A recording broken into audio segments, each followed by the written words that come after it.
Hi, I'm here with Earl Parson at the compound in Coconino on the Coconino Plateau in Arizona by the Kaibab National Forest, which is south of the Grand Canyon. And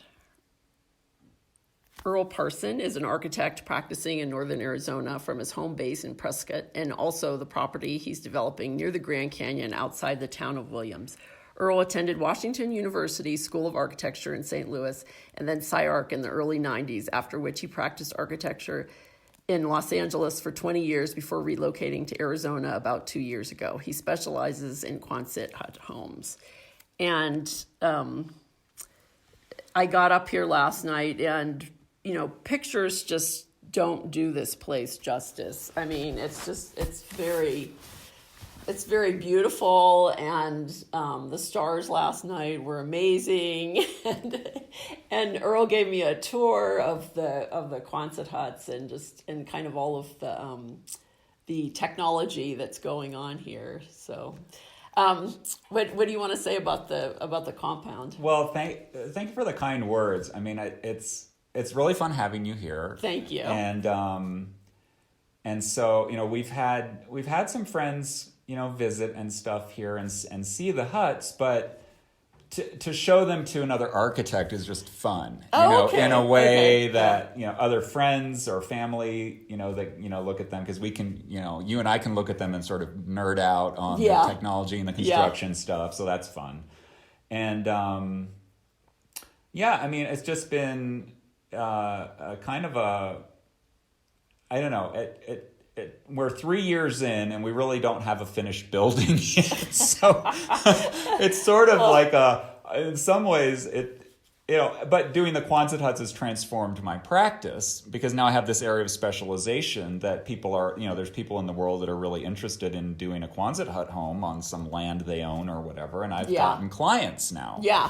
And so that's been really fun. Yeah. And, so it's transformed my practice in a way, and it feels like it's been kind of simultaneously kind of a wild ride, and then also this sort of like slow slog, like at times with it, because we're trying to build. My husband Eric and I are trying to just build as much of it ourselves as we can. So we've hired out the concrete work and stuff, but we hired out some of the framing, but a lot of it we've done ourselves, and especially the tricky fussy parts that have to do with connecting things to the arch and being up in the curve of this arch space we are doing ourselves, because some of it we're just figuring out as we go. I mean, basically most of it we're figuring out as we go. And so it's just been, and so when we're doing it ourselves, and for the first whole year we were living in Los Angeles and driving back and forth across the Mojave Desert to come work on our place. And it would be an 8-hour drive and a long weekend, or maybe a week if Eric could get off work and for it, and then and then back to LA. And so it was just like really slow at first. And now, so in 2018 we moved to Arizona.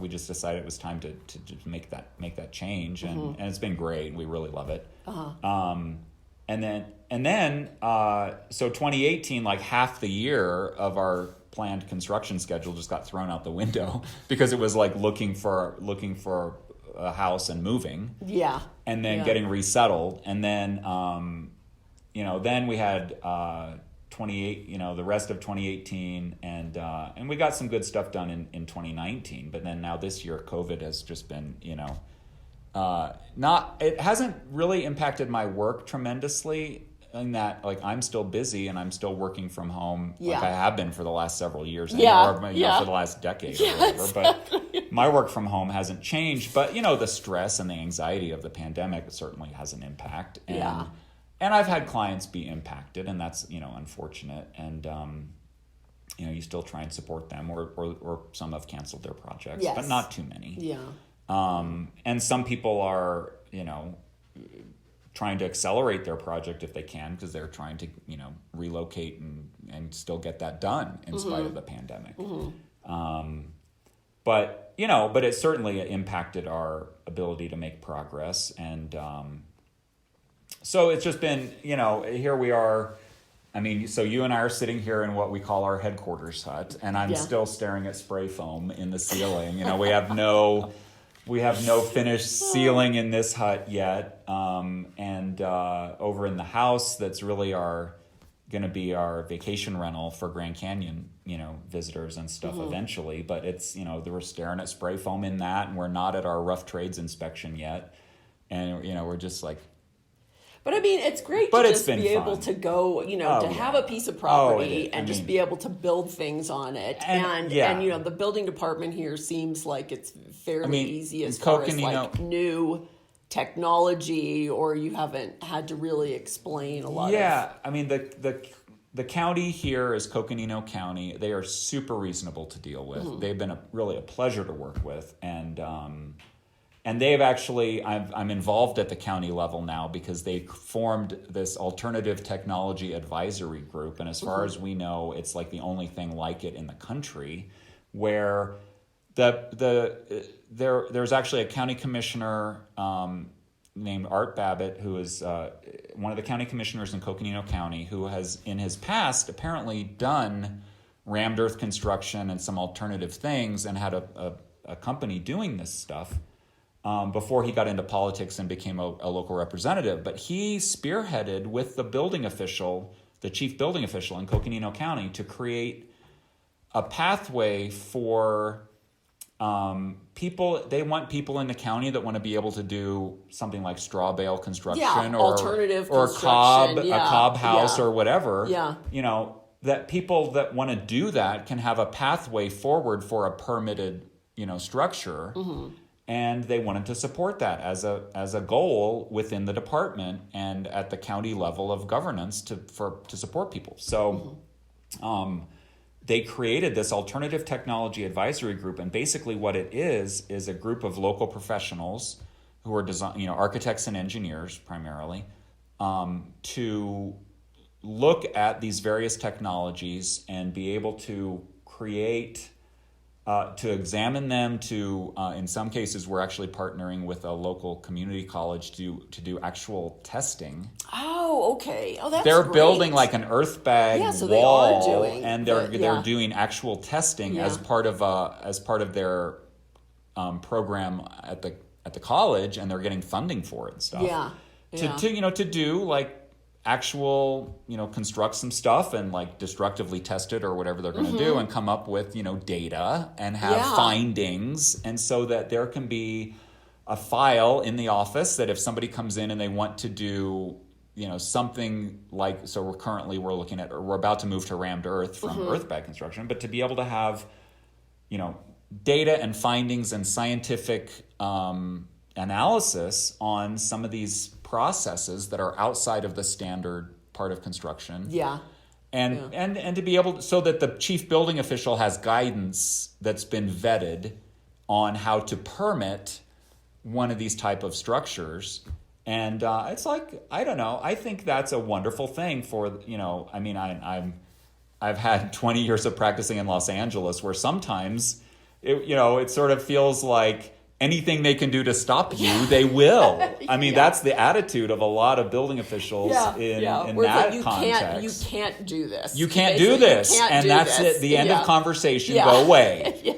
I just found it so refreshing. I mean, and so the attitude here, among the building officials is, that they want to support that. And so I just thought, well, if they want to do that, I want to be involved. So I volunteered for the committee, and they let me on their, and it's not technically a committee, it's an advisory group. Yes. And they made that clear in the first meeting, because if they're a committee, then there's there's more regulatory oversight on like what the committee is supposed to do. And to have an advisory group, the whole thing was just easier to put together and for them to kind of manage it at the county level. And so we're an advisory group. I don't know, I think that's great. So we meet once a month, and now we're meeting on Zoom. But it's, and now it's like it's a nice way to also, just for me, to be involved collegially with some other professionals that are, looking at this stuff. And so it's been like a nice thing for me to be involved in, and I'm getting to know the people at the county a little more, which is also helpful. So we're doing that, and here we are with the Quonsets, and I didn't mean to sound like I'm complaining that it's taking so long. We're having the time of our lives doing this. It's only been 3 years, and I you've know. only been here, and then you're still an hour and a half away from your house. To get here, so it's pretty much. I mean, we can easily run up here for the day if something needs to be just dealt with on a day trip, which could not do that before, and and I mean, we're in this we're immersed in this beautiful landscape of and it's really interesting, it's it's this national forest, and we're not technically in the national forest, but we're in kind of what would be described as a pinon juniper woodland, is our kind of landscape here, and so the trees are they top out around here at about 15 feet. So it's pretty easy to get up above the tree line and get a nice view. And there are places where it just sort of opens up, and we have a little bit of slope to our property. It rises, it's 10 acres and it's roughly a square. So it's about 650 feet. It's a little less than that. It's a tiny bit under 10 acres. So across the 630 feet or whatever, it rises about 20 or 30 feet. So the slope is it's less than an inch a foot, but it's enough that, we went to the back of the property where we could get the better views, and it puts us further away from the road and the kind of dust of the dirt road that our place is on. And then you can get up pretty easily from the house that we're building up above the trees and sort of see the mountains in the distance and stuff, and it's lovely, so. And I'll have a lot of photos on the blog because I'm taking a lot of photographs, and I mean. I think the fact that they've built, there are 3 structures here. They're all Quonset huts. All Quonset huts. So yes, we went all in on the Quonset huts. They're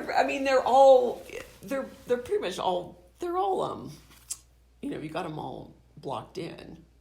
They're not open. Right. I mean, they're enclosed. We have an enclosed building. I mean, it was a huge milestone. We started. I mean, I think if I were doing it again, I would just buy a shipping container and park it here to store our stuff in. But the first whole year, about 5 miles away, over on the highway, there's a storage facility. We rented a huge storage unit. Oh, okay. And so all of our construction tools and camping gear and everything we needed for that first summer, we'd drive 8 hours across the desert, get to the property, unload a bunch of stuff from our vehicle, then drive over to storage and get tools and equipment and crates of stuff we're going to need for the weekend or the week to work on our stuff, including we just put our camping gear and stuff. We'd set our camp, pitch our tents, do our stuff, have our, and then get to work the next day. So it was a whole process. And the first time we had our workshop hut, enclosed and a lockable building that we could just leave it was a huge milestone. So it was this one, right? And it was that one. Okay. It was that one, the workshop hut. And so I mean, it's been really a process, and all of that what we paid in storage for a year of storage would have easily been covered the cost of a storage container, just buy a shipping container, and then we'd have it. So we learned. Exactly. You learn as you do. It's an adventure and whatever. And so, it's been quite a process. And I kind of like it as far as kind of the Taliesin West experience, just kind of that it started as a summer camp, and then you kind of build on it, but you use it as this laboratory for building different things and methods, and just as far as, and the place, I mean, this place is pretty sustainable. I mean, well, we've built in some stuff. I mean, the Taliesin reference it's kind of nice to hear you say that, but just from the point of view of, in the fall of 2015, Eric and I did a trip from Los Angeles over. We just did a weekend in Scottsdale and Phoenix, and we went to Taliesin West, and I had never seen it. And that was that just the experience of, you've seen photos of the buildings and the whole thing, but when you really are walking around, you're in this immersive environment okay, Wright went and bought this scrap of desert that nobody cared about. And transformed it and created this place that when you're there, you really feel like you have left the outside world behind and you're in this immersive environment. And that was a big inspiration to us. Oh, okay. And it was on that trip, I said to Eric, like, I think it would be neat to build a house out of a Quonset hut.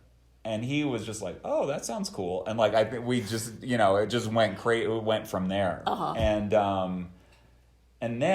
so now we really are, even more as we go through this process and finish the buildings and start thinking about the next one we're going to put on the property and stuff. It really is like we're trying to make everything as much as we can, that when you're here, you feel like you've left the outside world behind and you just are in this other, and like, I don't know, one of the jokes is like some of the photos, like I get referred to as like, oh, are you building a lunar colony? And I mean, it's just like when you see these round metal things out in this landscape and you just sort of look at them, it really, like, that was the goal. It was to create a thing that felt like you've left the outside world behind. Yeah. And it's like a refuge from normalcy. Is. Yes. Yeah. No, I totally agree with that. And then there are these geologic formations on the property that are. Yeah, so we're kind of on, I don't know, I started referring it in my mind as like this ancient lava flow. I mean, so over by Flagstaff, there's this mountain that's referred to as the San Francisco Peaks or Mount San Francisco. And so it's sort of, it was a, when you look at it, it's like the shape of a mountain, but with a very jagged top edge. And that's because it was a fully formed mountain that blew its top, like, I don't know, I'm not going to get the geology right, but like 20,000 years ago or something, or 10,000 years ago maybe. And this whole area was very actively volcanic, at that period. And then it was when all the ash settled and it stabilized again and whatever, it was suddenly extremely fertile ground for planting and agriculture. And so then that's when the Native American population flourished in this area as a result of that. And not as much here right where we are, but over closer to Flagstaff and east of there, there were a lot of settlements and things that developed after that. But our property does have these like lava rock outcroppings that are really kind of picturesque. And it was one of the things that really did draw us to when we saw this parcel. We had been looking at land and stuff, and it was like, oh, these rocks are amazing. And I mean, they're not. What I'm describing maybe makes it sound super dramatic, and they're fairly low key, but they kind of create some terracing and things across the property that's just interesting. And we've tried to groom the trees and prune them, and we're trying to sort of develop. The beauty of the place very judiciously by, removing trees here and there that kind of reveal the rocks more, and then kind of pruning the trees more to kind of enhance that and creating vistas, and a sense of space, a sense of place. I mean, and the one thing about it that's been really amazing to me is the idea that, we took this vacant land and we've like made a place, like at the most elemental level, this like aspect of placemaking, that's been like really, it's like the feeling of having done that is like a really amazing thing, actually. And then being able to go around the property and sort of like using certain trees that are become more of a feature, or open spaces that occur naturally, and these clearings in the trees that create sort of outdoor rooms, or the way the rocks are in certain areas that it really, you can sort of, as you get to know the land over time, you can sort of create places around, there's enough space in 10 acres that you can spread out, and so we're trying to like really appreciate the landscape and just enjoy that. Yeah. Well, it really shows. Well, thanks. And then the different juniper trees. And the smell. The smell's incredible. Let's get that soap and candles. Yeah. I'm trying to, my niece is, the poor thing is, I think it must be very hard to be a young person during COVID. Yeah. Today. She's in high school, and I bought her some soap making classes online. she's really into cooking and like pastry and like fancy things, and she's really into sort of beauty, and she does her older sister's makeup for like when she goes out for an event or something, and they're pretty close. And so I thought soap making is this like perfect combination of beauty and that aspect of stuff that she's really becoming interested in, and then also cooking. I mean, it's like you're making the soaps, and you're like, it's like a recipe, and there's process to it, and they are very decorative in some cases and stuff. And so then we got the idea of seeing if we can enlist her then to like, we'll buy the soaps from you if you make us Quonset hut shaped soaps for the property. And then the juniper berries and the pinon pines and the smells and like the essences and stuff. So I don't know. I'm like now planning her whole career as a soap maker, which is absurd. I mean, it's her thing to be interested in or not, but well, I mean, these junipers, even the different junipers that are on this property, still have different smells for all of them, which is interesting too. I mean, like, we have 3 different juniper species, which, I mean, and it's been fun to just get to know this stuff. We took over this land, and like I wouldn't initially have looked around and even realized this. And then the realtor that we worked with, and her husband, he grew up from a ranching family that's been in this area for generations, and he knows this land. Like, he told us about when he was younger, him and his buddies, they like rode from here to sort of, I think they rode all the way to the Colorado River, like all the way across Arizona on their horses. So it's like a version of a road trip for them to go on horseback on this like trip. And so we walked the property with them, and they pointed out, like, explained the different juniper trees to us, and the piñons. And I mean, the piñon pines are pretty obvious because they're the only one that's not a juniper tree, but and then the juniper berries are different on the different trees, and then the smells are different, and it's just, and then we discovered quickly that when you disturb the ground, invasive weeds really want to take over. And so the areas we've disturbed, like we have one area where we trenched in for our electric line to bring power in, like became completely invaded by tumbleweeds, and tumbleweeds are this scourge. I mean, they look charming in the Western movies and stuff, but like it's actually an invasive weed that came from Russia in the 1800s. It's Russian. Really? It's Russian thistle. I didn't know that. I know that one time we were driving down the 17, and all of a sudden, in the middle of the night or whatever, and all of a sudden this like tumbleweed comes flying onto the freeway. And like when you can read about it online, like they actually know exactly where and how the tumbleweeds were introduced. And now they've just taken over the Western landscape. But like they really are invasive, and they're a problem. And so we're battling the tumbleweeds on one side, and then stuff like that. But I mean, it's fine. But we realized like the native turf has evolved to hold its ground and keep out the weeds, And so we've learned what some of the grasses are, and we're trying to like regrow, and restore the turf in the areas that we've disturbed.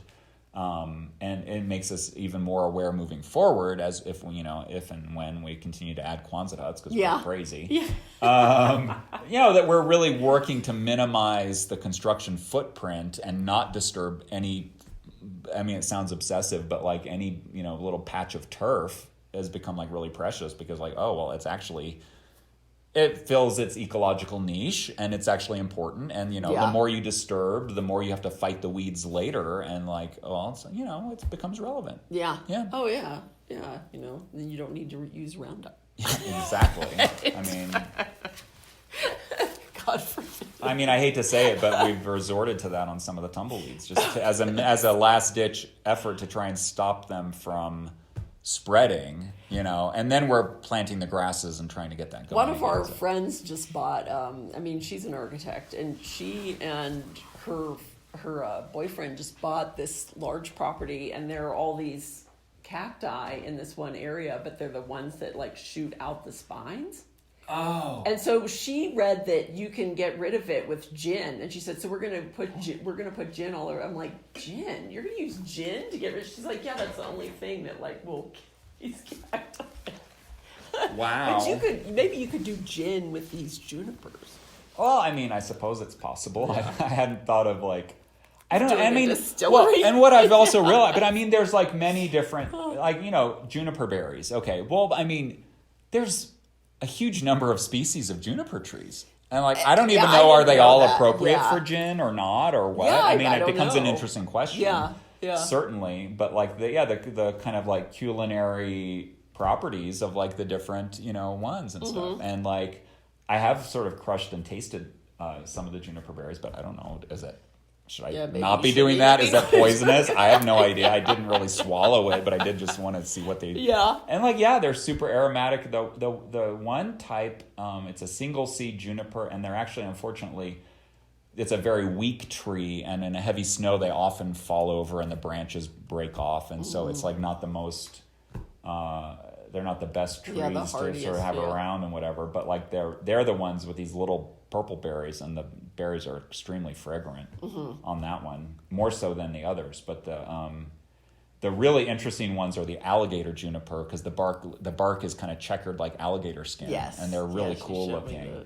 And those ones it's a very sturdy, vigorous tree, but they're harder to grow. But they grow much more commonly down in Prescott at our place down there. So we're actually digging up the little sproutlings of the alligator junipers in our yard in Prescott, and we're trying to like grow them in pots to get them big enough to transplant up to here, so we can try and do something like that. But there's like, it's a pretty arid landscape here, and the last summer, the first summer, of course, when we were just getting the huts going, we had a really vigorous monsoon season, so we're like trying to finish the huts, and then it was like a lot of rain that summer. I think in the West we had a lot of... But this summer has been quite dry, and last summer there was almost no monsoon season at all. So, so it just varies. I think also, there is this idea that Arizona is all like Phoenix or something, which it isn't. I mean, it's not really. The Sonoran Desert does not cover the entire state, and we're at high altitude up here. The Grand Canyon is at high altitude, and Flagstaff is even higher yet. And then there's this cool thing which we didn't really even realize. I mean, so here at the Quampound, we're at like about 6,800 feet elevation, and that's roughly, I mean, from here to the south rim of the Grand Canyon, it goes up and down, but it's the south rim is roughly at 6,800. But the north rim is 1,000 feet higher and goes up to 8,000 on the north rim.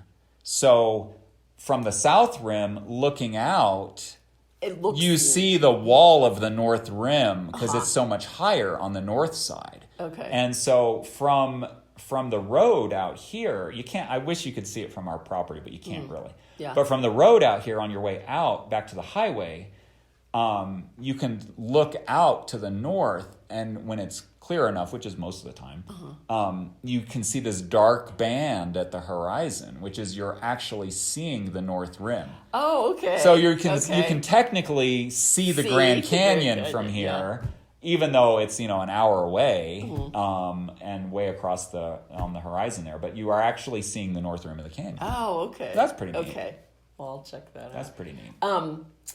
And then what is what are you going to do with the compound as far, I mean, is this their vacation rentals? Yeah, so it's a vacation rental strategy, and it was just like, it's like a crazy weird story how we ended up with the whole thing, because when I lived in Highland Park in Los Angeles for years in this old Craftsman home, and then Eric and I met, and then we're like, deciding to like really merge and make it permanent and stuff. So as far as your relationship. the relationship. And so he lived in Woodland Hills, so it's quite a ways out across the valley from where I was in Highland Park, and it made more sense because my work was portable and he lived there because it was closer to his work. So I was selling the Highland Park house to move out there, and I had sort of always imagined I would maybe someday and this was predated going out with Eric and getting together with him, that I had imagined like, I had designed a house outside of Austin, Texas once that never got built, but for a client. And so it just occurred to me like, well, Austin's really up and coming, and this is like probably, I don't know, 10 years ago even. I just imagined that Austin could be a really great place to invest in land and like do something someday. And I had that project there, and I kind of got to know the area a little bit because of that, and it just seemed interesting and promising. And Eric was really not that excited at all about anything like that. And that was fine. I mean, about moving to or the idea yeah. of like staying in California but having this land in Texas or something. I don't know. Yeah. It just didn't Yeah. it didn't fit in with anything he had in mind for the future. And I was getting my house ready to sell, and I was having a mini split, air conditioning put in because, in Los Angeles coming up on the summer season and whatever, and wanting to fix my house up and really make it nice. Like, I did that thing where like, I really made it nice to sell and like wished I had been able to live in it after I did all that. But it's fine. That was just how it went. And so the guy that was putting in my air conditioning was like, came into my office in the back of the house, and he was like talking to me, and he was seeing, I had started doing my first conceptual renderings of some Quonset hut houses. Oh, okay. But it was far, and this was like 2015. Yeah. And so he was really intrigued by the renderings on the walls that I had pinned up of some of the Quonset hut designs. And we started talking about it. Well, it turned out he owned a vacation rental over here outside the town of Williams near the Grand Canyon that he and his dad and his brother had built, and this guy did air conditioning, so he was super handy and could do a lot, and they had built it all themselves. And it was a great vacation rental location for them. And the county here is super friendly to that kind of activity. And, there's not like a big movement in this area right now to like shut down all the vacation rentals or whatever. Yeah. I mean, it's not a problem here because there's plenty of land, and I think it's not a big deal, And there's like 7 or 8 million people a year that go visit the Grand Canyon. So, there's a constant need for more. And like the motels in Williams are mostly from the Route 66 days. So they're tiny. Yes. And they're not that great. I mean, some of them are more charming than others, and some of them are pretty down and out. And like, that first winter when we were still trying to work on this, we stayed, we just stayed in some of the cheap motels in town. Like they're not, absolutely not great. Yeah. And so he was talking up how great his vacation, and he showed me his VRBO listing, and we were like talking about it. And I went back and told Eric, I'm like, this guy's got a vacation rental over by the Grand Canyon, and it sounds really awesome. And like our whole thing shifted from this Austin, Texas idea to like, let's get some land and do this thing, Yeah. And because selling my house in Highland Park was going to become this nest egg that we could do something with, and we're going to live in his place now and then go from there. Yeah. So it just we came over and started looking at property, and it just kind of went from there. And now Alex, the guy that did our air conditioning, we're like great friends with him and his wife, and they're over here a lot, and we're over there a lot. Now we're like that's friends. Good. Yeah. So we became friends with them, and it just was like, it's amazing how it all worked out. And he loves telling that story because it's like, he was just the air conditioning guy in my house that day, and now we're friends, and he turned us onto the area, and we bought our land here now. And so it's just like a fun story how it all went. And so we're trying to finish this first house to make it, a vacation rental. And so then we're going to do another one, and the county zoning here will let us have like a house and a guest house on our 10 acres. So we're going to do that and then see how it goes, and then see if we want to, expand from there. I don't know what we'll do next or whatever. Yeah. But I mean, we have our hands full with our house, and then we'll do that. And so we were going to build this house, and it was going to be the guest house. And then we were going to go like over on the property next to it and then do like an even bigger thing. And now we're just like exhausted. Yeah. We're not going to do a bigger one next. We're going to do a something small and modest, that's more like the two huts that we started with. And, this this Quonset hut is 25-foot diameter. It's about 12 and a half feet tall at the center. It's a little less than that now that we framed in and insulated it and stuff. But the scale, what are your thoughts as an architect on like the scale of this space that we're sitting in? I think it's great. right? I Yeah. mean, No, it's very human scaled, which is like, you know, and I don't, I know people have like talked about scale and how people, I don't know, I think people aren't really it's not something maybe you can teach. It's maybe inborn in you. So a lot of things, you know, people will just say, oh, I want like an 8-foot door, which is my big thing of like, I can't stand 8-foot doors. People say they want an 8-foot door. And then they say they don't have any money and want to do it like for less money. But it's like, you know, you have to go by, you know, certain things are scaled for our bodies and to feel comfortable. Yeah. And I mean, I think they're very nicely scaled yeah, I think that the next one we'll build will be sort of this size. We may go up to a 30-foot hut just to make it a little more generous, but the idea of doing some gigantic thing, I don't know. I just want to do like multiple little things because the scale is so nice.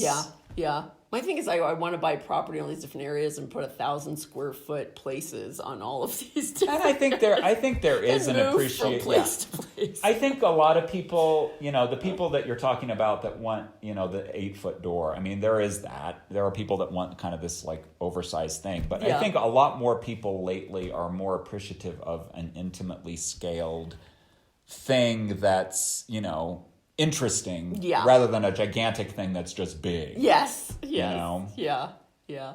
So one of the things that is that I thought when I was like kind of interacting with Earl that I had known him before. And so that I had met him before, or I was like, gosh, you just really like feel. And then, you know, I saw on his Facebook that he was friends with one of the people that lived across the courtyard from us when we were in Venice. And then I like asked him about it recently, and then it turns out, well, Earl, we were neighbors back then, and it's so funny. And so, yes, our friend Fernando, shout out to Fernando. Yes. Our mutual friend Fernando was my roommate, but I went by Trey in grad school because I'm the third.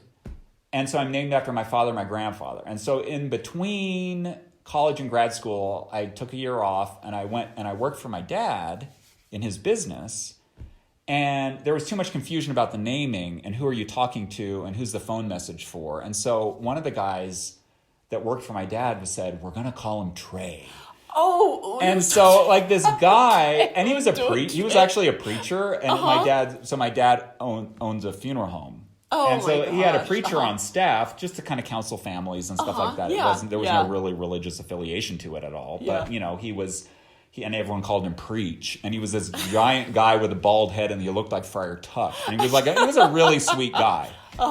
And he was the one who said, we're going to call him Trey. And it stuck. And I just can hear him saying this. I mean, I don't, you know. And so anyway, that's how that happened. And so I was Trey for that summer. And it was just like a fun, cool nickname. And it just kind of stuck with me. And when you move to a new city to go to grad school, you know, you can tell people any name you want and they'll call you that because they don't know any different. They didn't grow up with you and they're not they have no past history with you. And so when I was in SCI-Arc, everyone called me Trey, and a lot of people still call me Trey, and for that reason. But then, I don't know, then when I was later and getting much closer to being licensed and stuff, it just was like... and then it goes back to the whole thing. I kind of wanted to just, it was Yeah. easier to start professionally, to start going by Earl. And I started a new job at that time for Keating Kong Architects in Pasadena at that point. And so then, it was easy to sort of switch to Earl at the new job and just have that be what my name was, because that was my name on everything, and paperwork wise and whatnot. And then, licensing came pretty soon after that at that point. And it just was, and I kind of like, it was fun to switch again and become Earl. And so that's my kind of identity crisis in a nutshell over the course of my life. So then when we realized, we were talking on the phone the other day, and I'm like, well, at that point, everyone called me Trey, and you just erupted on the phone. It was hilarious. And you're like, that was you! And I was like, yeah. And I remember, and honestly, we didn't really hang out a lot or anything no, and at that point. I was pregnant. I was pregnant and worked for Gordon Polon, and then then we had the baby, and then you guys moved out somewhere else, and then you had gone to Italy over the summer or something and like that. stuff, and I was and then when I came back, I had a totally different apartment and whatever at that point later, and I had so it was just kind of funny. I mean, that was just sort of a period in my life. Then Fernando and I always stayed friends. You know, when we were always close. And then to Tim, like, oh, do you remember Earl Parsons? He's like, no. And I'm like, do you remember Trade? He goes, well, yeah, I remember. Yeah, I know. So it's just funny. So all of us that were in LA in the 90s, I know people think of LA as being like this vast place where like nobody interacts, or it's like I mean the scene in Venice especially and around SCI-Arc and UCLA and like that, those communities were pretty close and small, I think. Yeah. So and then we moved into the place that you were in right after. We had Kelly, and then 3 months later we moved next door into. So there were these little vacation bungalows in Venice, and the people who owned ours owned 4 of them, and they just lived there on the property. And then they had the 3 other ones that they rented out, which, when we rented that first one, it was $775. This is like in 1989, so it was $775, including utilities, for like a little under 500 square feet. And then when we moved next door, I think it was $900. Were you guys paying around $900? I think it was around that. For 700 it was a square 2-bedroom. feet. Fernando had the front bedroom, and then there was sort of a kitchen and bathroom, living room in the middle. And then there was that one big space. Yeah. I think my bedroom looked like it had been added on later or something. Yeah, the 2 different levels. Yeah, there was. Yeah, you went down the stairs, and then we put like a guardrail. Yeah, that was like Kelly's room, and then my workspace was down below. And I remember the laundry was kind of on a shed appended to the back of your unit. And that was my first experience from having come from the Midwest. So that was my first experience of having like laundry outside in Los Angeles, which is like what half the city has. People just like park their laundry machines outside and put some kind of shed over it. Over the top of it. And that's just how it is, get it out of the house and make more space for your house. And I just found that like hilarious and amazing, and loved having the laundry outside. Those old Maytag washer and dryers that were but it was included, so it's like you never had to go to the laundromat, but you did have like a laundry room that you were sharing with with the neighbors. Yeah. But I think that was like the extent of our interaction really in those years, was just like, oh, are you done with the laundry? Because I didn't use it. Because we didn't like hang out and stuff. But so here we are all these years later. I know. And we were neighbors back then. Yeah. So that's what, and then now we're on even through Onto Architect, we're on with Jefferson Skierbeek, and then his wife was Sue Addison, where she was a couple streets over, and their daughter Anna was the same age as our daughter Kelly, and then they like had moved out, and now I guess they're back in LA. But anyway, we'll see them sometime. Yeah. So, Earl, what are your first recollections of experiencing architecture? So my first recollections of experiencing architecture as a kid were sort of like 2 things. So the church that we went to when I was a kid was on a large, they had large grounds, and the church had been built in like the 50s or 60s on the property that had been this like really elaborate, large kind of neo-colonial mansion that had been built in like 1913 for an industrialist in the town. Oh, wow. And so it was a huge estate, and there was this big mansion, and it had been sort of sold off with this core chunk of acreage. It was probably, 2 or 3 or 4 acres or something in this central section that had the mansion still on it, and then there was a carriage house that was still there, and the mansion was like, they called it the fellowship house, but so like the sort of Sunday school classes and bank like church events, and like it was like the church hall. Yes, fellowship hall. Yeah. What religion? Just like Disciples of Christ, Protestant, Protestant kind of church. Yeah. And so they and it had a huge kitchen, and so they like when there was like dinners and things, it would be in that building and stuff. And then the little caretakers what had been like the carriage house on the estate was like a pastor's residence, and then later it just became reverted to sort of like a caretaker's house for the property and the grounds, because then the pastor ended up a later one didn't want to live on the property, and they like had a house, a regular house. I think that they decided that they didn't like it was like that. I mean, too archaic of a concept for that. But like the old pastor, when I was a little kid, I remember, lived there and stuff. Yeah. And then across the street in what was just the neighborhood, there was a house down the way that had the same brick and detailing that had been yet another part of the estate. But it was just a house in the neighborhood, because when they had subdivided it all out and stuff. Yeah. So anyway, I mean, this house was like super elaborate and, carved mantles on the fireplaces and like a giant spiral stair inside that went up 3 stories to the, it was like a very lavish home when it was, when it was built. And it just, how could you not be around that and be impressed by it? And so like that left an impression on me.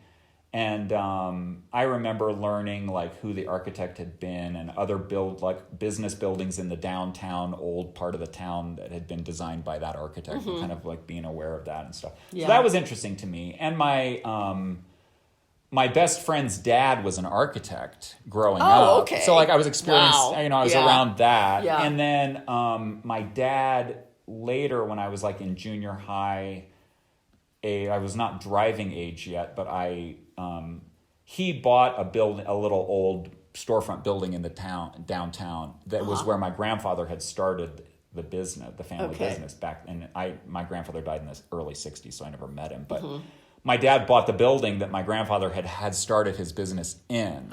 And upstairs my dad converted to like a couple of apartments. And I worked one summer, like kind of helping renovate and convert this into an apartment. And so like, they had these like giant tall windows with like the arched rounded tops. And my dad had like custom windows made by a local millwork shop to be able to restore the facade and like the arched rounded top windows in the things and stuff. And it looked out so the light in the space was amazing. And these tall windows were incredible. And then across the street was a much larger, older business building that had like a lot of interesting stonework and stuff on it. So I was like in this really interesting space and looking out across the street at like the interesting stonework and so forth in that building. Yeah. And that just, so my love for architecture really started with like old buildings. And I mean, and I think, I love old buildings, but I really want to design modern buildings. And I'm not, I'm not design of the time. I think. I mean, I want to design something that is like, comes from who I am and it comes out of my brain and is like interesting to me and sort of, and like the Quonset huts are, it's really interesting in that way because they're, this arched shape is something that you see in like Louis Sullivan, not in modern, not as much of a modern thing, but yet these metal prefab factory made Quonset huts are, it's a structural skin and, it's like it's a very modern factory produced thing. Oh yeah. And it's expressive, the form and function and structural system are kind of united in one shape with these. It's incredibly modern. Yeah. In that sense, Yeah. But the shape is this round thing. I mean, there's nothing boxy or modern in that sense about them. But I love... But who's to say that all modern is always boxy? I know. Yeah. Well, I know. Exactly. And no architect would say that. But I mean, the popular projection of sort of mid-century modernism is this like Richard Neutra boxy. Yeah, and I, not like and even an Oscar Niemeyer thing. I want the, I want the late modern expressionist thing to be my thing. Yeah, I love the round shape that's just a product of the technology.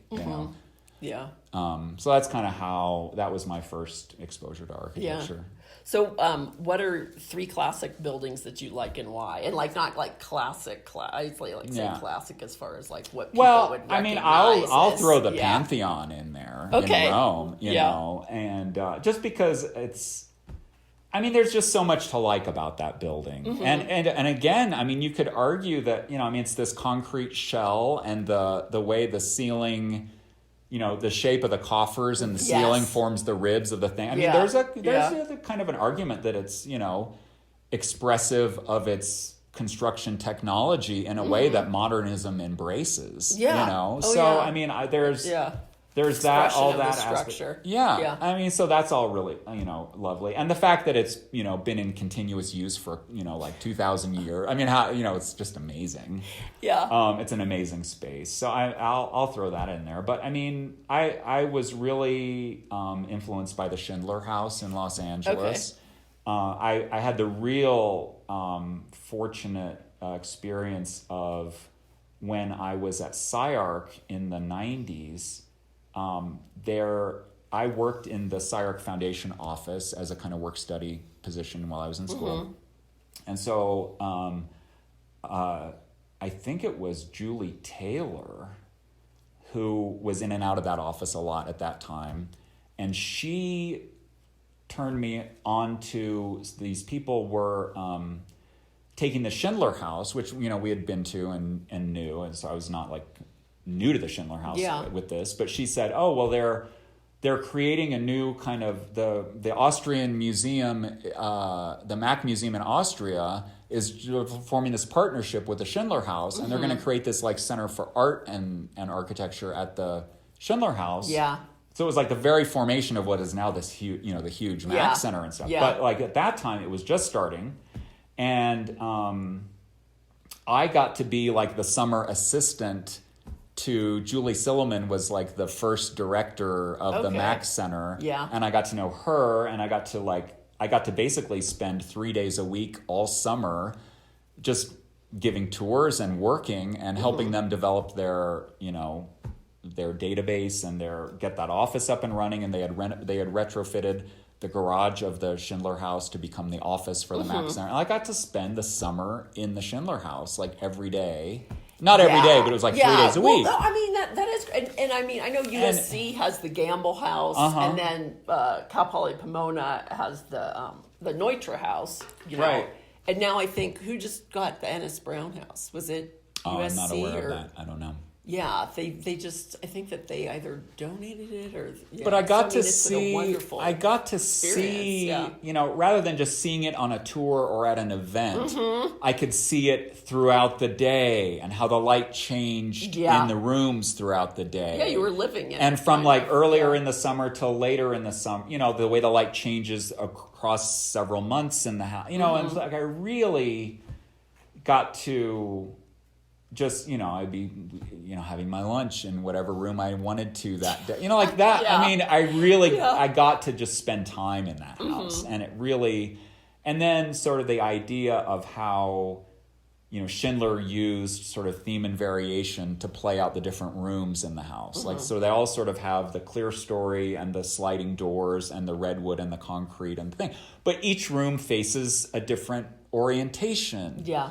And so the light in each room is very different, and especially throughout the day. And just the way the fireplace is in a different place in each room, and the way the glass and wood interact with the concrete of the fireplace. There's like different detailing in the different rooms. And just, I don't know, just the concept I just love, because I also really love classical music, and especially Beethoven. I'm completely Beethoven obsessed. Okay. And Beethoven was a real master in his compositional style at using theme and variations to, and it's like why his music, his music can, I mean, the way film scores are composed today, and they'll use the same theme in a dark minor key to like signal danger, or they'll put it into a major key in a lighter tone for like a kind of happy scene or something. Like the way sound and music in movies is used to bring emotion. I mean, Beethoven invented that,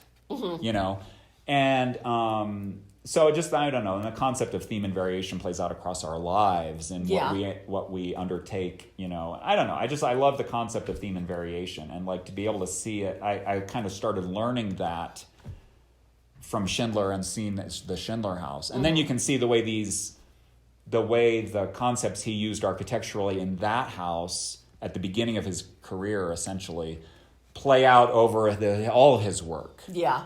So like the idea that if we're trying, if we're really focused on a thing across a lifetime, you can see a person's life, when you read a biography or like whatever, and I just love this concept that like a person's interests play out over their lifetime in theme and variation. I just think it's like a beautiful idea. That's a beautiful idea to like be able to express to people. And then the thing is that I think that plays into how people get disillusioned with the profession, as far as like, oh, well, I'm not doing this traditional thing of architecture, like, oh, I'm working here and then I'm going to work in this corporate office and then I'm not happy here, and and how they're not going with kind of what their music should, right? They're not they're composing their life.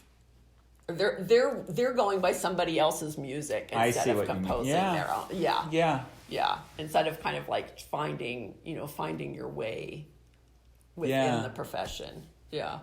Well, anyway, so that was Schindler House is on my list. Okay. So it's then I think I'll do a sort of late modern expressionistic building and say the Air Force Academy Chapel. Okay.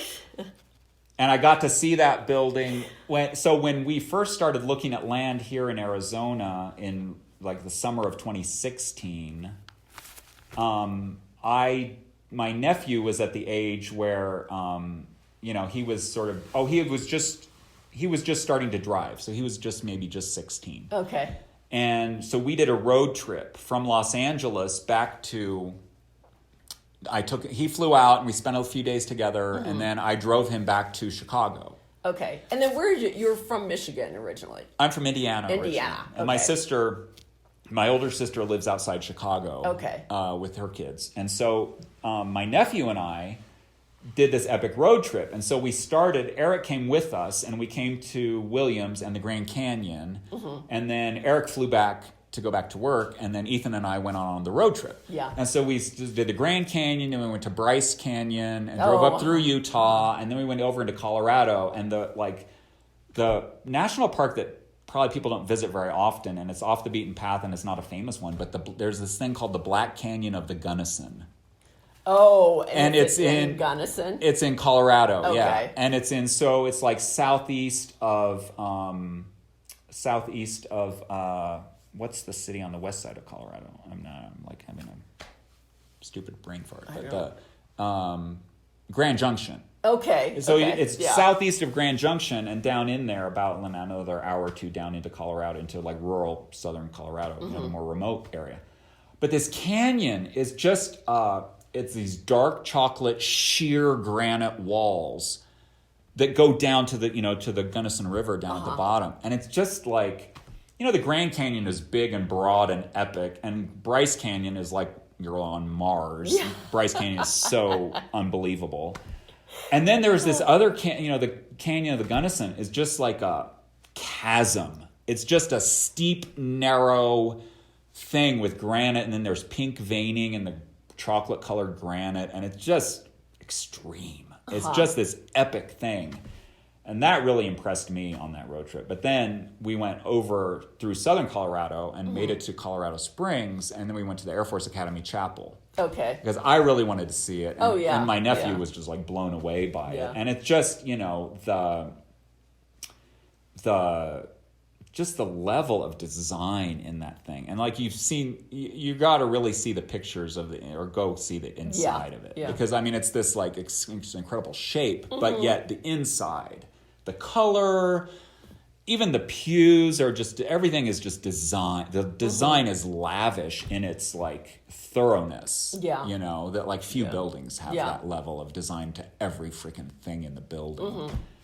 And then there's the Catholic chapel. There's other chapels. There's the main chapel that's like the famous part of it. But there's a Catholic chapel below that's also very beautiful.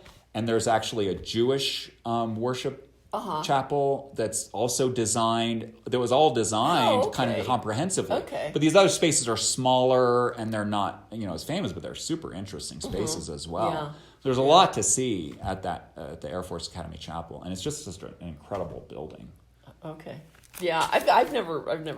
I've got great photos. I'll share. Okay. With Well, you yeah. I usually ask if the person has photos of the places, then I take their photo. Otherwise, I just Google it. Yeah, I don't have good photos of the Schindler House, which is a crime, but I just don't. So I think it's just one of those things where you just, I don't know, where you're working in a space or something, and that was before iPhone. Yeah, I know, and it's an intimate space. Yeah, that's hard to photograph. Well, small spaces are always it's hard to I mean, and there are beautiful photos of the Schindler House by the famous photographers, but they tend to blow it out with a wide angle, or I don't know. It's just it's an intimate space that you need to go in. Yeah, and that's the whole thing about experiencing places instead of just looking on the computer. Sure. And you have to realize the context. And, young architects that are, it's get out there and actually see. See the places. Yeah. Uh-huh. Yeah. So, what do you like about being an architect? Oh, it seems like you like a lot of things. I love architecture, and you're bringing that out in me here. But I don't know. I mean, the easy answers are the problem solving and that aspect of it and stuff. But I really enjoy, I enjoy working with the clients. Mm-hmm. I love designing homes for people. I mean, I don't know. It's really interesting. I really do not like working on commercial projects. And some architects love that, and they just can't imagine the idea of working with a person. Oh, I know, yeah. And I think that's great too. I mean, we need people to do all kinds. Residential architecture. I could never do residential. architecture. I don't know. We need people that can do all the different things, and that's fine, But I do enjoy it. I enjoy working with people. I enjoy the kind of intimacy of getting to know them and really doing something that's going to provide what they need. Mm-hmm. I've really enjoyed working with the Quonset huts because it is really.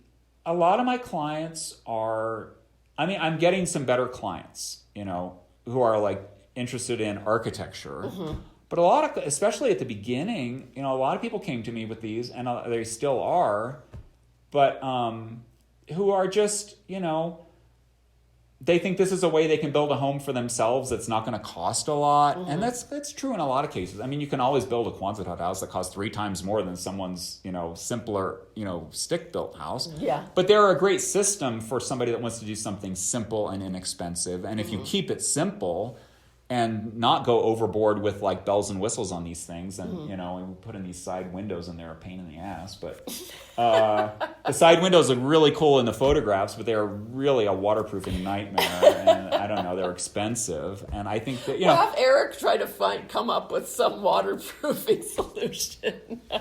We're going to put little roofs on the out. We're going to put little wood framed roofs with a slope on the outside. I think to send the water away and do that with a membrane that we can tie into the metal. But I've really gotten an appreciation, I think, for people think of the underserved communities that need architecture. They talk about it all the time in the urban context. But there's a whole category of rural poor people who have no access to architecture or much of anything really. Yeah. And those people need help too with their housing and their residential studio. That's a great example though. That is a great example of someone that's taken it on architecturally as, a thing that needs to be addressed. Yeah. And so I sort of feel like the Quonset hut house, there's I get a ton of emails now. My website is getting a lot of traffic now. Mm-hmm. I started it from scratch, and at this point in time, I'm having 2,500 hits on my Google Analytics, which is crazy to me. Yeah. And they reach out to me with their questions, and I try and help them, or and I'm trying to develop ways of offering services for people that couldn't afford to hire an architect anyway, but need help trying to figure this thing out. Mm-hmm. And, so I'm really enjoying that. And it's been quite an eye-opening what's typically the budget of a Quonset hut?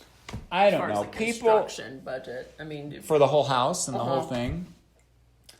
I don't know. There's people in my Facebook group that are saying they're doing stuff like this and, doing a lot of it themselves and whatever for like $100 a square foot. Okay. That seems completely unheard of to me, and I don't know how that's even really true, but they're saying they're doing it. And these buildings that we're putting here at the Quampound, I mean, part of it is we ordered 3 Quonset huts all at once, and a lot of the stuff we've been doing, we kind of tackled these first 3 buildings all in one go to try and, just get the thing up and running, but like to not ship 3 different Quonset hut kits across the country from the factory or whatever. Like we just had one truck, we ordered it once, and, stuff like that. We've tried to like economize with the first 3, but then like we built this ICF base on the Quonset hut over there, and that's like, well, that was a little bit of an extravagant. It's going to be a great building when it's done, but like we could have done it much cheaper other ways than to do all that ICF. So the next one that we're going to build, I think that I'm talking about being smaller, like the one we're sitting in, we want to really try and do it as cheap as possible. Now, I don't know. We may not put vinyl windows in it, which would be the cheapest thing. I know, but it's fine. But, when I put that, I mean, that was like the hardest thing when in our addition to like put those vinyl windows in. It was I've even heard though. I mean, we're at high altitude. They were $150. I know for 3x5. I know, but even like at high altitude, I'm not sure vinyl windows are a good idea because the sun is so harsh and stuff like that. But and apart from that, I mean, we want to. I think what we're going to actually do in winters here. Yeah. But I think what we're going to do is try and like, I don't know, can we do this thing for like $50,000 all in or $75,000 all in and make a really tight budget? And then I want to track it and I want to just update the blog and just be totally open and transparent with like every penny that we spend on the thing. Yeah. Because we didn't really start out with these first 3 with any attempt to try and track it meticulously or make it easy to share the numbers because we just we spray foam 2 buildings at once and stuff like that, and we're piecemealing it. And I think we're going to try and just do one on a really tight budget, on a really strict budget, and really like and doing a lot of the work ourselves, so that saves, we're not trying to pretend like you could hire a contractor to build it for this money. Yeah. But I don't know. So we want to really see how can we push the envelope on budget and just share that. And I think it will be a really fun thing for the website, and I think people will appreciate that. Yeah. And probably, and just see where it goes. See what we can do. Yeah, and I mean, I mean, can it be like an affordable housing option, even in an urban situation? I mean, maybe. Now there's issues with, so they built the thing in Detroit, True North. There's this developer in Detroit, the Detroit area, called Prince Concepts, and the guy that runs that outfit, I think, has really got a vision for doing interesting things in the urban, scene. So he brought in Edwin Chan to design this Quonset hut community, and they built it. And it, that's an interesting concept. That's an interesting, attempt at like using the Quonsets.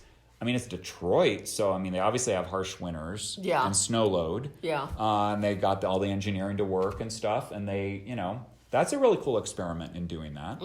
I mean, they're hard to do like in an urban area, you often have like you want to go up to economize with the land and stuff. So these are not a great building in that sense. I mean, one or 2 stories is like reasonable with a Quonset hut. Yeah. But you have to go sometimes pretty wide to get them that high. Well, I mean, also, but they make sidewall buildings that can go up taller, and I mean, it is an interesting building type that I think, I think there's going to be a lot more experimenting with them in the future. I think architects are starting to. I mean, so like they're the ones in Detroit that they're doing, and there's a guy that built some in Nashville. I don't know anything about him. Yeah. But, I mean, there's some just kind of like the thing, it's like we've got like, right, so they've got, in different cities now. I mean, I know the city of San Diego, right, they've got this big, they call it the Big Tent Project, right? So you're going to put everybody, but really it's like, do you really want to put everybody in a big tent? I mean, and plus it's like, it's this big tent is not even, so they've got the land, right? And then they've got this big tent. Yes. Really? Yes. I don't know about this. To put people as who like a housing do solution? not have, yes, like do not have, because they're homeless. Yeah. And so, to get them off the street and, especially with like they had hepatitis C. Oh my gosh. Or was it even hepatitis? No, I think it was hepatitis B. They had a big hepatitis scare. Wow. Like 2 years ago. So they were like thinking, okay, we need to do something, and said, we need to do something. And now they have like this big tent thing, which like that ended up being, kind of, there was enough controversy on that. Now I've been like pulled into this being like the Cran Share, and all of a sudden they're like, oh, can you help us on this big tent project? And I'm like, well, I don't know whether, what help do you need in a big, like, that doesn't seem like a solution to me. Yeah. Like, what else can you do?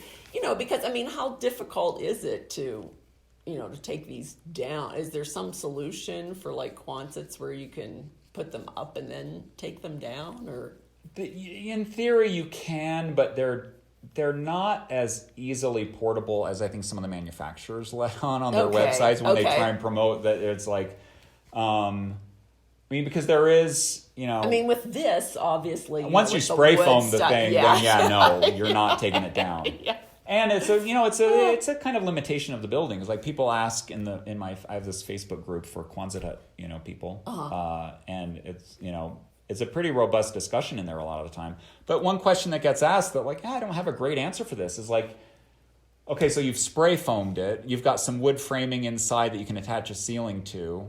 Mm-hmm. Well, what if a tree falls on it or a tornado comes through and you have like damage?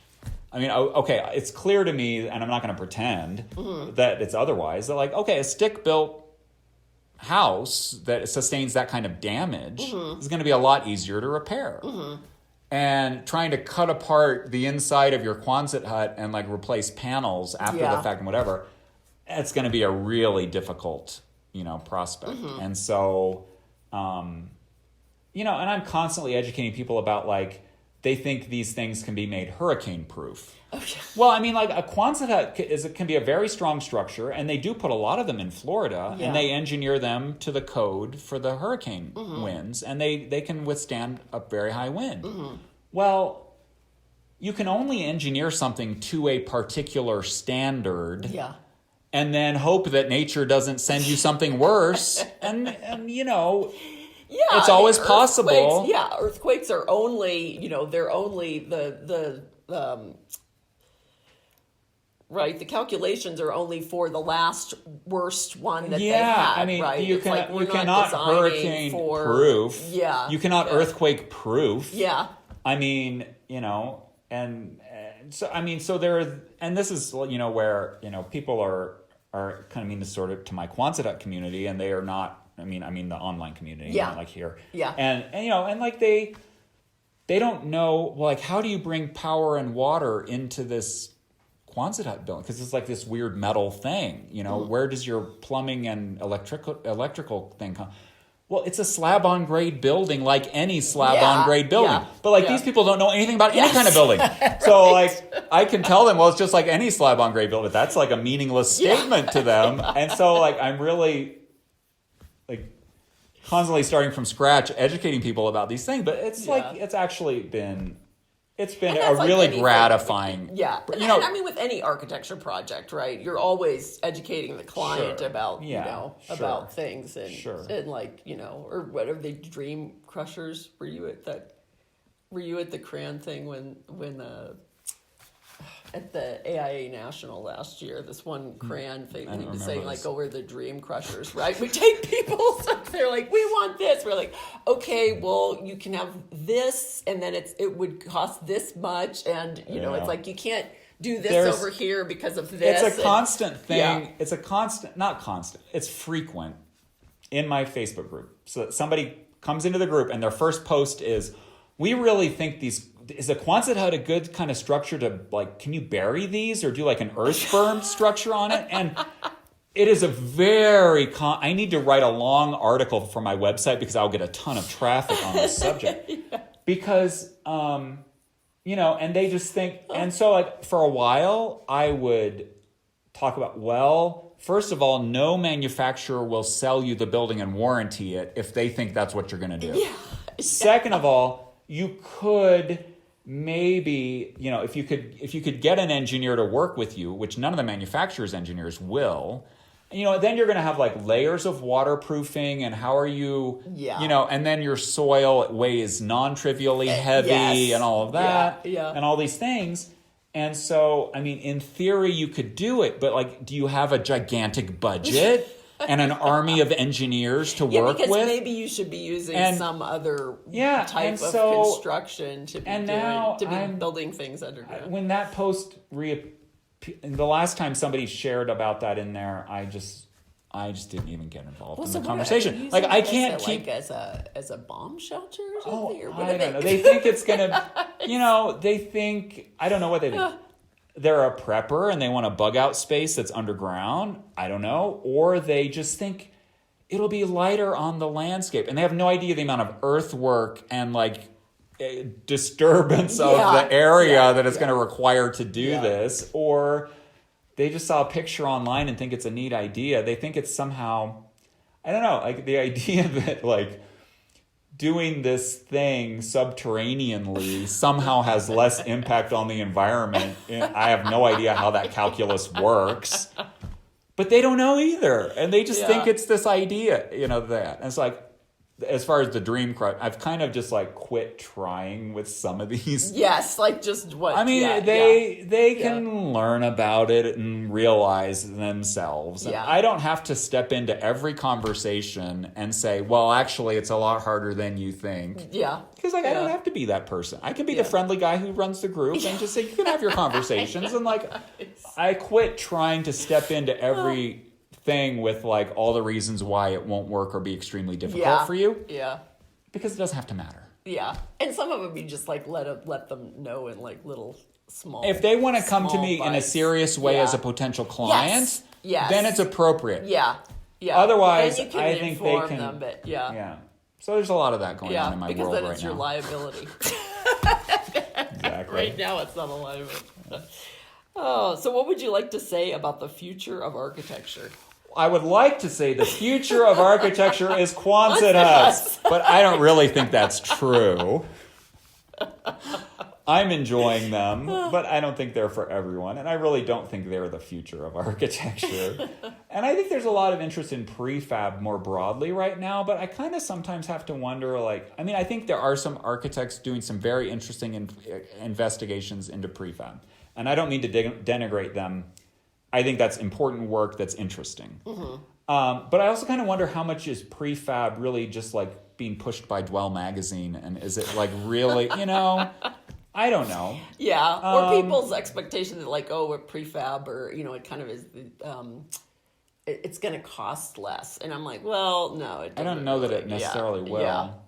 It's just usually the prep for everything. I mean, I think there's some very interesting, future of architecture just in terms of like fabrication technology, 3D printing, and then the intersection of CNC for CNC stuff, and like the intersection of like BIM technology with fabrication technology, and like that's going to really break things open in a bigger way.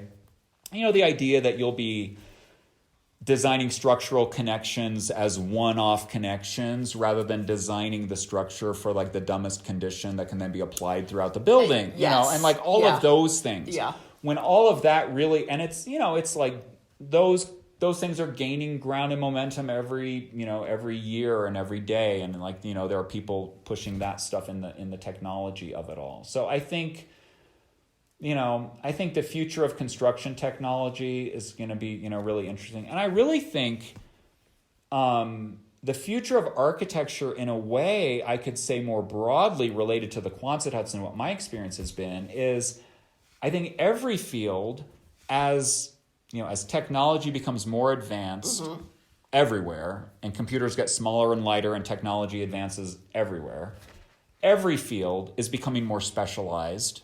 Yes. As a result of technology making greater specialization more accessible in every field. Mm-hmm. And so I have found this weird niche with the Quonset huts where, I've found this specialization that has really completely opened up my career in miraculous ways to me. That, like, when I think about my struggle in Los Angeles, where, there are a lot of architects in Los Angeles, and there is a great community that appreciates architecture in Los Angeles. Yeah. But it is also, at the same time, for bigger projects and better work, it is very hard to get noticed as an architect in Los Angeles. Yes. And I found this very competitive. It's very competitive. Yeah. It's extremely competitive. And so I've found this weird niche where I can stand out, and people are finding me. Well, I mean, Quonset huts are not the only weird niche that is yet to be discovered. And I think more architects that are able to, and it doesn't mean that you're going to be in some narrow little specialization for the rest of your life. Yeah. I'm actually already thinking ahead at what kind of future that is not specializing in Quonset huts, but I can leverage off of this specialization that has allowed me to get a website now with 2,500 people visiting it. Yeah. That's what a niche specialization does for you. Doesn't mean you're stuck in that thing for the rest of your career, but it is a very good way, especially for a person. But I'm 50 years old. I'm 51. I'm about to turn 52. So if you think that this is I was about to say it's a great way, especially for a younger person in an earlier part of their career, to stake a claim in some specialization and really get good at something that people will value you for. Is worth gold. It is really a good thing, and it advances the profession. Absolutely. For people to take a small thing that they become obsessed with and develop that. There are many areas, I mean, I'm not going to be able to rattle off a bunch of them right now, but I am convinced there are many areas for you people listening. Yes, exactly. There are many areas of the profession. We're running very long in this interview. No. I just want to make sure it's still running. That's what I think. But find something and grab onto it and dig in and develop that. And that is how advances are made, by someone being interested in a small thing and developing the ideas around that small thing. And I think, it's and so much... that's the future of architecture right there. Yeah. And I think that the more that architects actually start building a lot of stuff and really becoming involved in, design build, which this is basically I'm doing design build. Yeah. Sure. Yeah. And then we're seeing different ways that we can streamline things where, in the past, it's in the profession, our construction techniques have really not changed that much. But I think the further that we go and we try to figure out, all the things that you've, that you have here that, as far as trying to, at some point go off the grid or using, less power to power things and, more sustainable things, but ways that we can use them that is going to change, that will change the ways that we're building.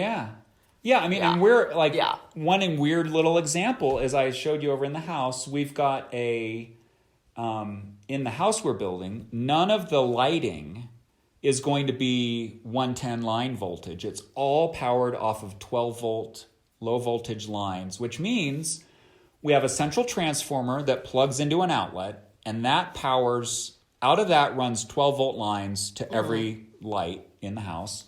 And it means that all the wire that we're running for that lighting is basically this. It's just thermostat wire. Yeah. It's not the big clunky Romex, which is expensive. And I mean, the thermostat wire. I mean, it's tiny. Yeah. It's like 1/4 of an inch. Yeah. You can snake it through places. It's super safe. You can't shock yourself on it. And so and that's making possible that we can invent lighting out of anything that we can fit an LED into. We can now make a light fixture for the house. Now, we're not doing that in every case, but no. I mean, it's but plenty it opens of power. up. That's the thing. It's plenty of power. It's light enough. And it opens up possibilities. So, you don't have to have every light fixture in the house be a UL listed thing that's, I mean, you can invent your own, you can get back to, and so if you're really trying to integrate these things into the structure, it's what that makes that possible. And you know, for a guy sitting, or a woman, Yeah. I'm sorry, I'm being sexist and I apologize. For an architect sitting at their desk, that was bad of me, but No, I always say you guys. And then yeah, people are but like, I mean, well, for a what person, about the women? I'm for like, a well, designer, guys I know, but that's important. It's actually important. You know, I don't want to say it that way. Yeah. For a person sitting at their desk, trying to figure this out, you know, if you've built a house and done it, you can figure it out now. Yeah. You know what you've done. Like, I'm helping my clients with stuff that I've done now. Yeah. You know? So, yes, being directly involved, building your own thing, somehow figure it out, you know? And it's hard. And, you know, you've got to, like, come up with the resources. And, like, it takes you years because you're doing it yourself. And you're driving, you know, you've got your practice and your other stuff going and whatever. Mm-hmm. But, yeah, figure it out. But I guess the future of architecture, I think, is in specialization and you know, niche, development of a niche in a way that is you find passion in, because that's the only thing that will fuel you. Yes. Yeah. Yeah. A passion. That's my answer. Yeah. Well, it's great. I really enjoyed coming up here, and I know we're gonna. Well, we've been like you stayed over, and so when we were talking yesterday, I was worried that this interview was going to just be like, well, we've already talked about everything, and what are we? You really brought it out in me, so thank you. Yeah, no, this is just. I mean, it's great to just, you know, hear other people's experiences, and that's kind of like my whole thing about my blog. I want to know, like, what people's experiences are of, like, where they came from, where they are now, and then kind of like that thread that goes through their lives. It's kind of right. Well, I appreciate the opportunity to just share about their what composition. Their composition. The themes and variations. Yes, the play themes out. and variations. Yeah. Okay. Well, thanks, Earl. Well, you're welcome. And then Thank you. we'll post links to the site, and then whenever you want to get this going, as far as, you know, visit the compound. Right on. Thanks again. Thank you.